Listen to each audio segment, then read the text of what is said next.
हेडलाईन्सचे प्रायोजक आहे NBC bearings, लांब पळण्यासाठी। शरद पवार गटाच्या कार्यालयामध्ये 3 मोठे नेते वसंत मोरे, निलेश लंके, हरिश्चंद्र चव्हाणांनी घेतली शरद पवारांची भेट। वसंत मोरे शरद पवार गटाच्या पुणे कार्यालयामध्ये दाखल। वसंत मोरेंचा शरद पवार गटामध्ये प्रवेश निश्चित। पुण्याचं मैदान मारण्यासाठी शरद पवारांना भेटायला आलोय, वसंत मोरेंचं सूचक विधान। अजित पवार गटाचे आमदार निलेश लंकेंची शरद पवार यांच्यासोबत चर्चा। महाविकास आघाडीकडून लंकेंना अहमदनगर लोकसभेची उमेदवारी मिळणार अशी चर्चा।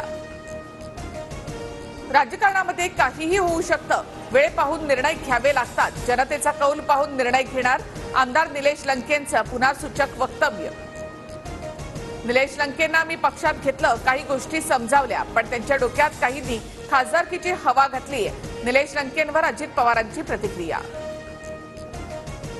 हरिश्चंद्र चव्हाणांनी नाशिकमध्ये घेतली शरद पवारांची भेट। दिंडोरीमधून उमेदवारी मिळण्यासाठी हरिश्चंद्र चव्हाण इच्छुक, शरद पवारांच्या निर्णयाकडे लक्ष। महायुतीमध्ये धनंजय मुंडे असल्यामुळे प्रीतम मुंडेंपेक्षाही जास्त मतांनी निवडून येणार, पंकजा मुंडेंचा दावा।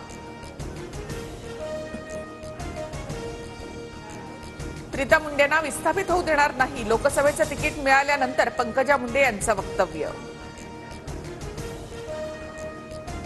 बारामतीमध्ये अजित पवारांकडून सभांचा धडाका। आज किंवा उद्या लोकसभा निवडणुकीची आचारसंहिता लागण्याची शक्यता, उपमुख्यमंत्री अजित पवारांचे संकेत।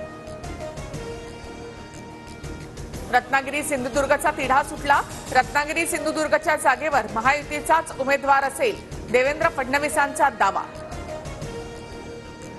भाजप आणि मनसेमध्ये दक्षिण मुंबईच्या जागेवर वरिष्ठ पातळीवर चर्चा।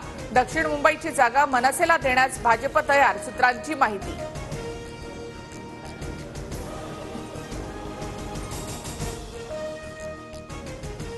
हेडलाईन्सचे प्रायोजक आहे एनबीसी बेरिंग्स, लांब पळण्यासाठी।